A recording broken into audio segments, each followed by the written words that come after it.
Hey y'all, this is AL Thick Madame. It is 1:30 a.m. where I am, and I didn't feel that great earlier because I was drained. It has nothing to do with being sick or any of that. I'm not sick. Hallelujah. Um that's the furthest thing going on with me ever. Like, I don't really get sick like that. People normally have to like sneeze and cough directly in my face over and over again for me to get sick. Or I have to be sitting under a vent and I can't move because I'm at a job where I can't move. And then that is when I am sick and lose my voice and all that stuff. But I've been blessed enough to where that hasn't happened. So anyway, y'all, this is a thoughts post because I was very shocked, to say the least, because in my opinion, 911 Lone Star was leaps and bounds better than the returning episode of 911. Now, I love 911.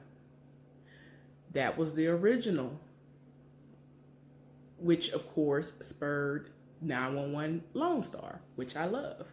I tried to do reviews on Lonestar. Nobody cared. When I first started doing the reviews on 911,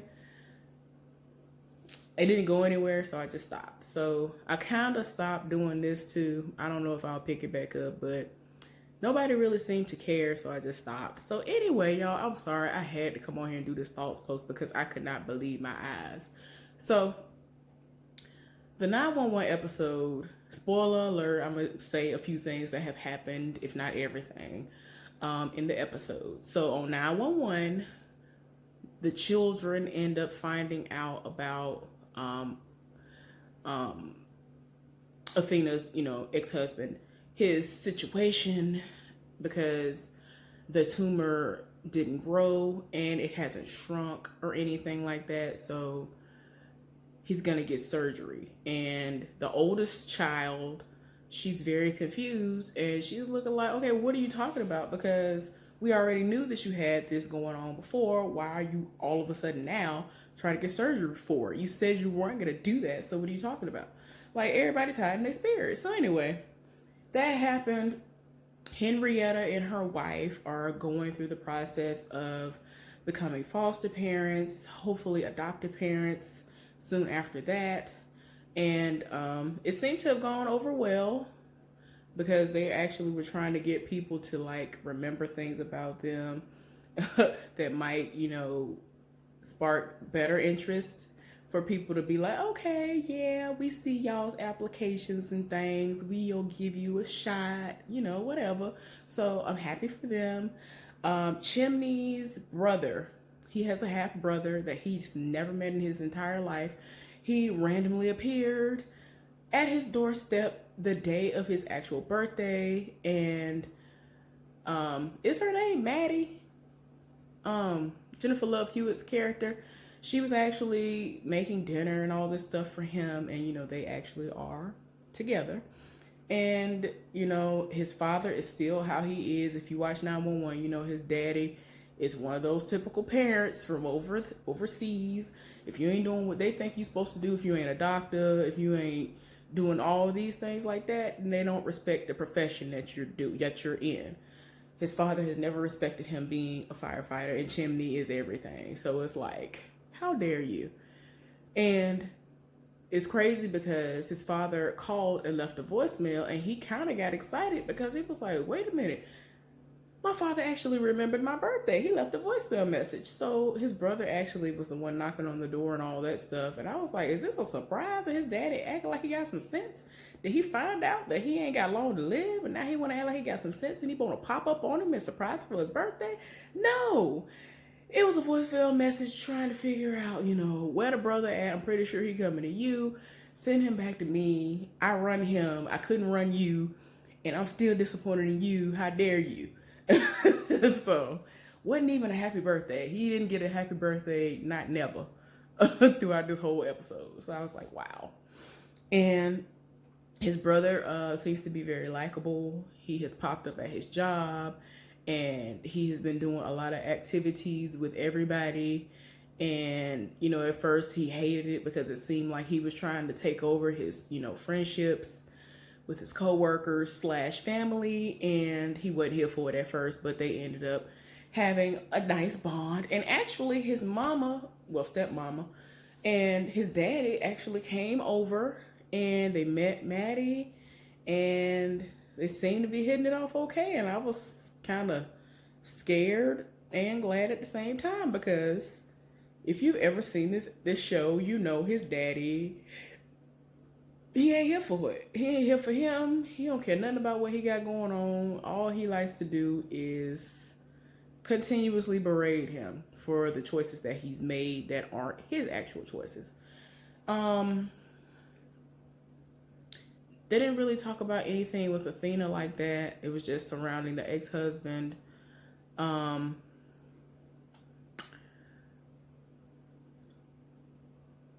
The episode, was this the same episode? I want to make sure it's the same episode. Nope.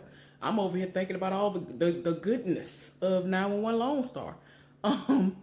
But yeah, it wasn't a bad episode. It just wasn't enough to make me be like, yes, Lord. Like, because normally, in all seriousness, when this show first came on, and every time it comes back on from, its break, I live for that episode. And whenever it goes off, for whenever it's going to go off, I live for that episode. This episode, it was good. And I was like, oh, okay. But when Lone Star came on, from the beginning to the end, I got my entire life. Like, I looked at my phone quite a few times while I was watching the regular 911 TV show. Lone Star came on. Oh, yeah, Lone Star was everything. I wish y'all would really get into that show. It is really good. This episode, and see, I stopped doing the reviews because stuff was happening, and y'all know, stuff started happening with my family and all that stuff. So my head has been completely not in the game. So I was already just a little bit behind and was about to start recording them, and then no, it just didn't happen. So anyway, y'all. But anyway, just in case you don't know about the show, I'm going to try to give you a brief synopsis and try to be off here within the next 10 minutes tops. So, TK and his father, they came from New York. They were at a fire station there. TK is gay. His father is the fire chief over the station house there. So, the last couple of episodes that occurred, they had been showing flashbacks because they had gotten a call about a break-in, and there were like multiple calls coming in from that house, and it was all because this man was dazed. I think he had Alzheimer's, and he thought that he was in his home.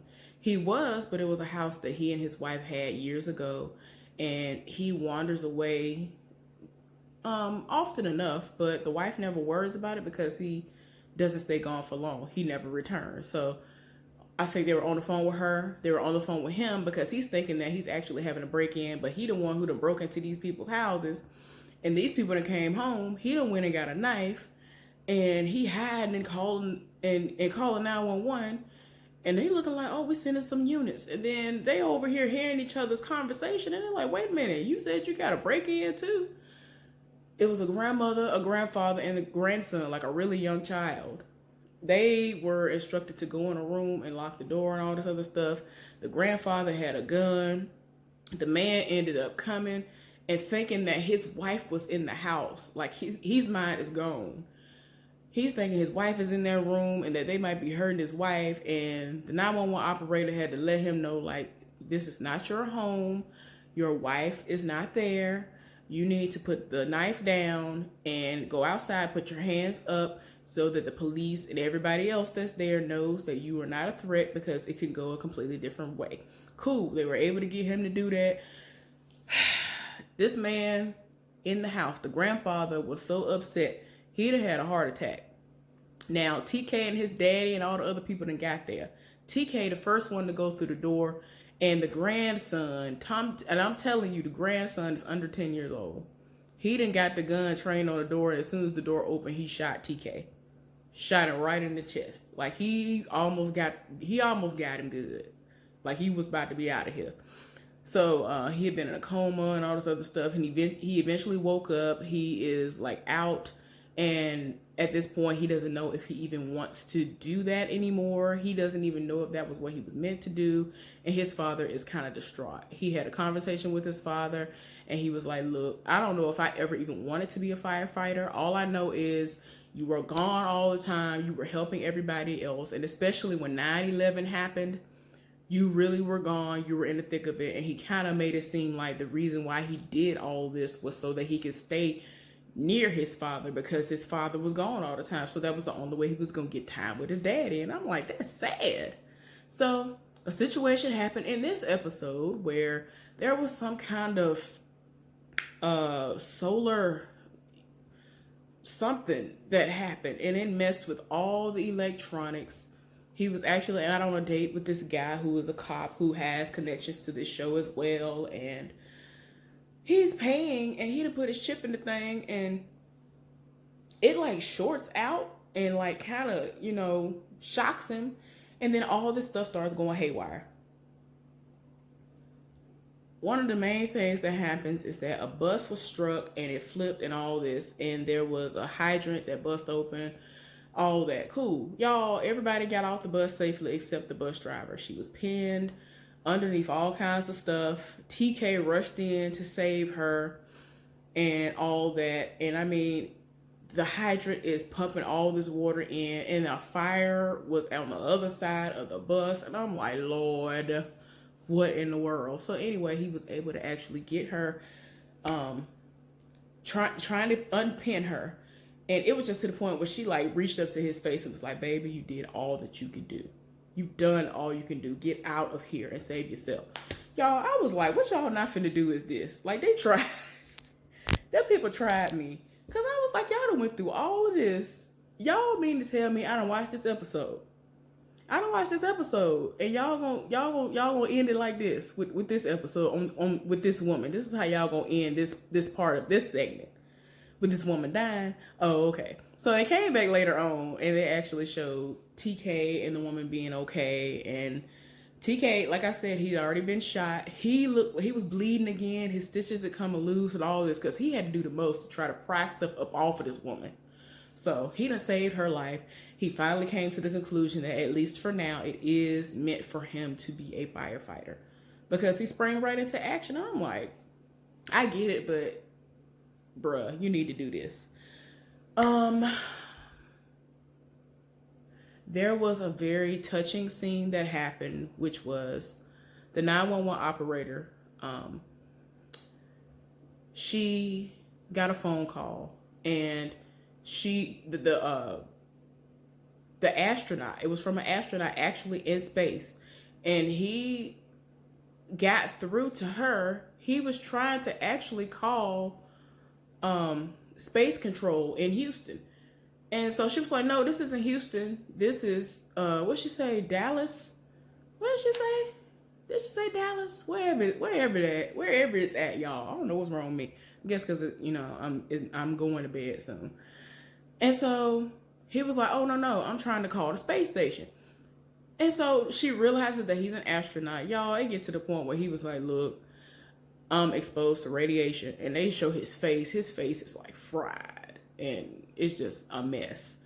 And he was like, can you do a favor for me? Y'all, she ended up patching him through to his wife.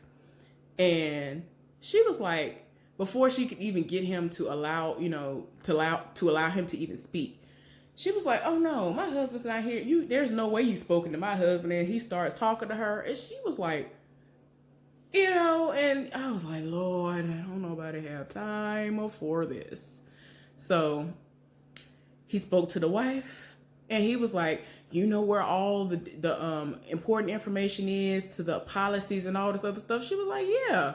In the file that says boring stuff, but why are you talking to me about it? Like, she was just looking like, I don't know what you're talking about. Man, nobody got time. The little child, like, he had a young daughter. You could tell she was young just by hearing her voice. She was like, is that daddy? Oh, Lord. He'd have told her, yeah, this daddy or whatever. And so she waving and he waving from up in space. Y'all, after he spoke to his child for that brief second or two, he done died. I said, well, oh my Lord, ain't nobody got time for this. Like, that episode was so good. Like, y'all need to watch this show. I don't know what y'all doing with your life. Y'all need to watch that show. I feel like, in all honesty, if you live for 911, if nothing else, watch the last episode. This is the last episode that just came on yesterday of Lonestar and tell me what you think, especially in comparison. Because I was just like, dang, for some reason, this episode was better than 911, and I normally live for 911. Like, just about every single episode, if not, like, for real, every single episode. And I just felt like this episode was, like, leaps and bounds better than the original 911.